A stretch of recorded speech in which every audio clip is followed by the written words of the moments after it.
Samad, Alexandra, thank you so much.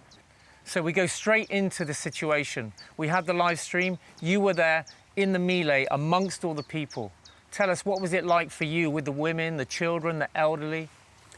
Yeah, I mean, it was incredibly traumatising at the border. We had all these people gathered who faced certain death in the countries that they came from. There's no way they can go back. They came to Turkey because that was an easy place for them to get to, but they need to get out of Turkey so they can actually reach a place of safety. And I mean, we approached the border thinking that we were going to be able to cross because everything was done above board. They'd approached everyone. They had a letter from all these NGOs. They'd spoken to the Bulgarian authorities. We thought we were going to be able to cross. But as soon as we approached the border, we were met with the most horrific violence and aggression from the gendarme guards, the Turkish guards, border guards. So when we watched the live stream, we heard gunshots being fired. Did you know what was going on then? So no, I mean, I was right next to the gunshot, but I didn't know where it was coming from. It was so loud in my ear, like I couldn't hear anything after that. I thought they were shooting into the crowd. We thought someone could have died because they were beating everyone with their batons. There was blood everywhere, so it was completely impossible to know what was going on. Everyone had been piled into this caged-in area.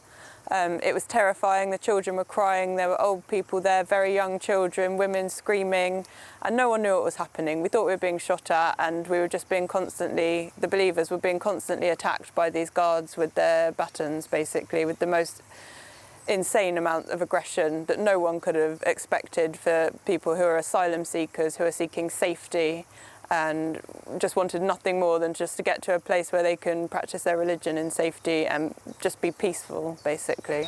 That's absolutely disgusting. Thank you so much.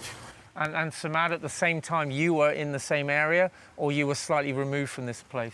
Well, my role obviously was to be the official cameraman documenting everything, so my goal was to gather as much footage as I can.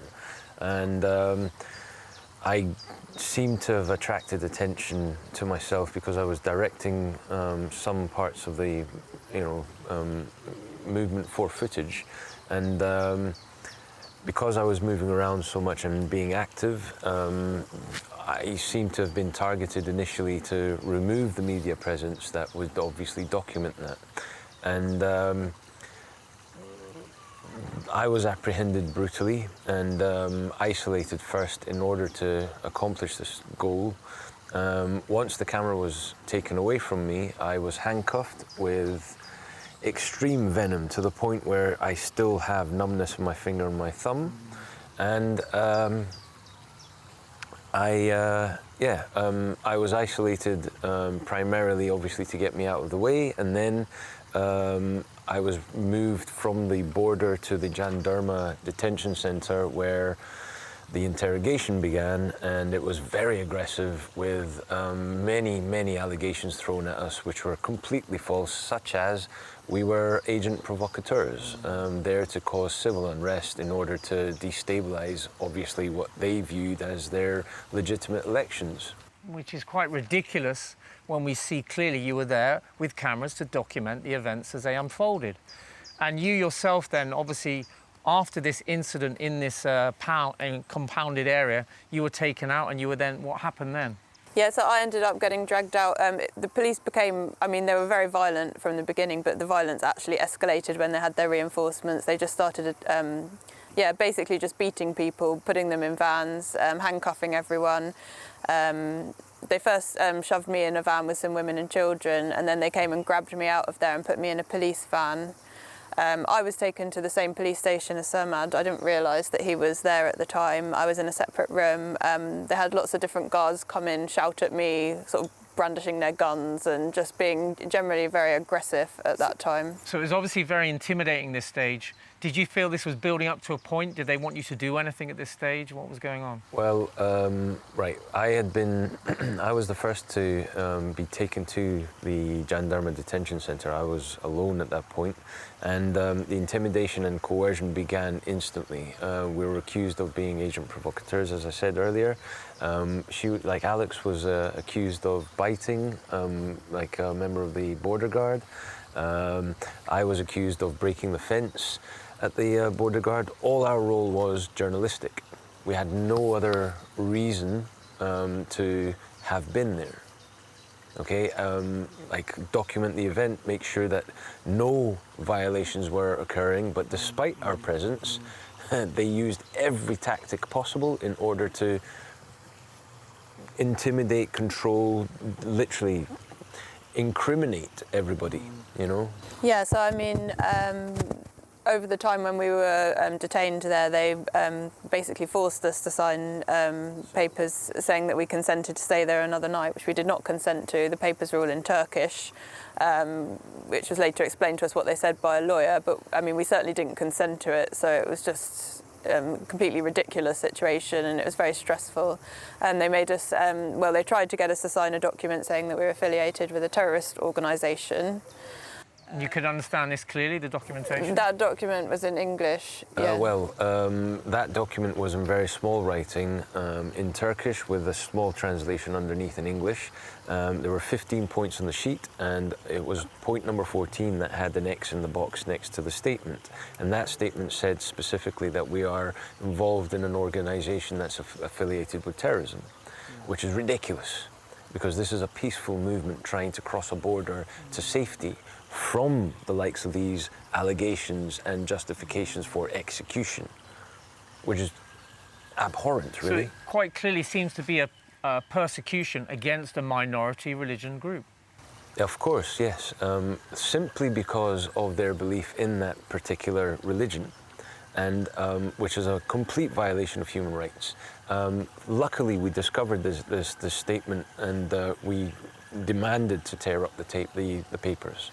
So after you'd been at the detention centre, you were then reunited at the deportation area with the other asylum seekers. Is that correct? Well, we arrived all together at this point. This was after the court case, which apparently declared us innocent or free, pending further investigation. Don't know what that means. At the deportation centre, we met up with everyone, and this is where we learned of their suffering and the torture and abuse that they had been put through, subjected to, on a completely abhorrent level. Like, it was unforgivable, basically. Like, no matter how it's justified, it's completely unforgivable. For women and children, for example, to be put in a tent where they cannot sleep on the floor, they cannot sit on the floor for 3 successive days, 2 complete nights, essentially sleep deprived.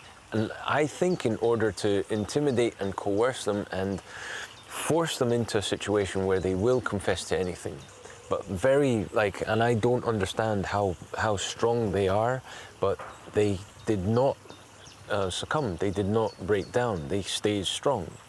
And it really opened my eyes to the potential of someone holding on to a belief that they truly believe in. Yeah, that's incredible. And for you, Alexandra, did you sense, because obviously you'd met these people before and now you're meeting them again, did you sense that they'd been through some psychological or physical trauma? Was it evident to you? I mean, it was very evident that the children had been incredibly traumatised by the experience at the border. There was so much violence there, and they should not have had to have seen that. I mean, the believers really, they were amazing. Their level of faith and positivity was incredible, but they had been through so much. I mean, after escaping all of this threats and violence in their own countries, to come to a place where they're trying to escape to safety, and just to have had these experiences. The women were covered in bruises, they'd all been beaten, elderly people had been beaten, and it was just incredibly disturbing to see it all. That's the women and children. As for some of the accounts I heard from the men, okay, so I'll give this specific example. There was an 18-year-old boy, son of a diabetic, and he was essentially targeted, probably because he was trying to protect his father. This boy was targeted by 11 jandarma, where they took it in turns to beat him. At one point, they slammed his head on the ground 6 times, to the point where he was bleeding from his head. I believe he must have some form of concussion or probably some kind of effect, damage or something to his brain. He stutters, he has difficulty expressing himself. They also beat him with batons, and like this, after they took turns, they surrounded him. 11 men surrounded him and beat with batons and kicked him. And I don't understand how he didn't lose consciousness. That's just one account. There are many, many worse than that, better, like, I don't know how to express it and give it justice, you know, but their accounts are all available and you can hear their stories. You just have to look for them on the Ahmadi Religion of Peace and Light's website. And you, Alexandra, you heard some of this tortures and abuses for the children as well? Yeah, And the women? yeah, I spoke to a lot of the women. A lot of the women had gone through horrific beatings. They were deprived of sanitary products when they're on their period, and they were just left outside for days when they're in the tent. And yeah, it's the sleep deprivation. And then just when they got to the deportation centre, just being deprived of basic medical care, which they needed after they were injured, and just left in completely unsanitary conditions. So where are they right now, and what are the conditions that they would be in there? So the conditions they're in the deportation centre still at the moment, where me and Sir Ahmad were. The conditions are completely inhumane. They don't have access to appropriate food, sanitation or medical care. I mean, the room I was in when I left, I was sharing that with about 10 other people, all piled into bunk beds, multiple people on each single bed, and one bathroom which was completely unhygienic, and everything was covered in water basically in the room and the bathroom. We weren't allowed cleaning products. The food there was not okay for the children. A lot of them couldn't eat it, and yeah, so a lot of the children are ending up like just going completely hungry or eating a few biscuits every now and then. One of the children is unable to digest the food at all, so he hasn't eaten basically anything since he's been there. He's got a very swollen stomach and his skin is starting to turn yellow. His mother requested on the Friday if she could see a doctor for him, and she was told, oh, okay, you can see a doctor on Monday, which is a very glaring difference to what me and Sir Ahmad experienced. We were able to see a doctor, you know, within 5 minutes of requesting one. But these people, they don't have British passports. The guards aren't worried about them speaking out about their experiences, so they're just not giving them anything that they need. And this is a young child, basically, with a possible medical emergency, not able to eat anything. I mean, this can be crippling for children in the future to treat them like this. It's one rule for the British, it seems, and one rule for the asylum seekers. Yeah, definitely. There's a very glaring difference to the way that we were treated. Even though the conditions felt horrific for us, we were still, you know, able to access medical care. I was able to change rooms because there was so much smoking in the room I was in. It was giving me breathing problems. And then I actually walked past the room I left on the day that the day before I left, and the bed that I was in had been given to a grandmother and a very young child. So, I mean, that was a room that was giving me asthmatic issues from all the smoke, and that room was apparently appropriate for a 7-year-old boy. Samad, you were held up with the men. What was the kind of treatment going on there? What was it like for them? Pretty much similar to what Alex said. Okay, my being British, I'll give this example. So I arrived on a Sunday and I requested toothbrush and toothpaste. It took them 2 days to provide it. So on Tuesday we eventually got toothpaste with toothbrushes. The men, for example, those with medical requirements, they would have to like plead over and over and over for them to provide any kind of medical attention. There's a 72-year-old man there from Thailand, for example, who has obviously medical requirements. Yeah, a regime of medical stuff. Medical, like medicine, basically. So he had brought his own medicine with him. For him to access the medicine he required on the set times that he requires them, it would literally be at their mercy. If, for example, the guard was not feeling up to it, he would delay it, and so on. So it really was as though like our passports gave us that extra leverage with the deportation center's staff. But do you think if you hadn't been there, that it would have been much worse. Of course it would have been. The room I was in, I'll give this as another example. The room I was in with 7 men, basically, one day the staff came in and asked us if we had any dirty laundry. The room next door, which had maybe 12 believers of part of the same group, and they didn't have any attention to their washing requirements, to the point where they were having to use soap to wash their clothes so that they can wear something. So guys, I just want to say what you're doing is critical, because if we just think about it for 1 second, this is happening every day at these borders. And there's 1, 2, 3, doesn't matter how many people who are trying to pass through, trying to flee from oppression and suffering every day. But if they don't have a voice box, and not just a voice box, it seems someone with a British or an American passport or European passport who's amongst them, that their voice is not only not heard, but they will face abuse, torture at a level beyond even what you witnessed. Yeah. I met multiple women who've been there for 8 months, 6 months. Just, I can't imagine that. The week that we spent there was just so difficult for me. They're just living there basically, and it's like being in a prison, but they haven't done anything wrong. And people who it's too dangerous for them to go back to their own country where they're from, they're just stuck there because they're just not allowed to leave or go anywhere better. Yeah, so you're clearly shedding a light on some dark issue that is not being revealed, is not being exposed. And you're unmasking what is something that is absolutely deplorable. And it's a blessing that you can do this. But what do you feel is the message of these people that you've walked with and journeyed with through this experience? What is their message to the world today? Their message is very simple. Do not deport us back to our home countries. Stop the deportation immediately. The reason is their lives are completely in danger. Their lives are in danger. Why? Because they believe in a faith which is considered heretic. They need the world to make a move. They need humanity to say, no, these people need to have the right to practice their religion in safety, away from definite execution.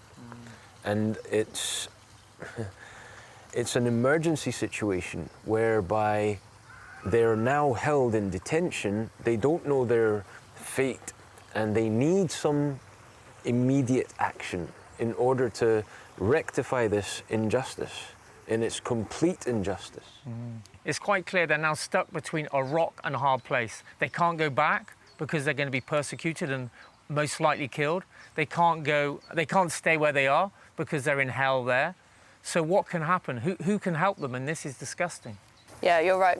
There's 2 options. They have a completely non-viable. Those are not options. They cannot go back. They cannot stay where they are. They need help from countries which talk about human rights. They need help from European countries or the UK or America. Someone needs to step in and help these people who've had their human rights taken away and their lives are completely at risk. I mean, doesn't the UN declare that it's a basic human right to practice your own religion freely without threat to your life? You would expect the UN and those who are signatories to the UN mandates to stand up and say, no, Turkey, behave yourself and stop doing what you're doing, especially with this particular group. Thank you so much for shedding a light on this very dark corner of the world. It's a blessing to have you here with us. And I know you're obviously probably a bit exhausted. You just come straight in and done this presentation with us. All I can say is on our first day of freedom, our hearts and our minds are with the 104 who are still detained. Their fate is at the moment unknown. We are praying that the world wakes up and supports them to stop their deportation and immediately free them from Turkey and Turkey's oppression. All we can ask is for everybody in the world who can see this to join the petition on change.org, sign. We need 1 million signatures to really push this forward. It's literally an emergency. And the sooner something is done, the better. So all we can ask is for that support, and thanks very much for giving us this time and attention. But really, the heroes are still trapped in Turkey.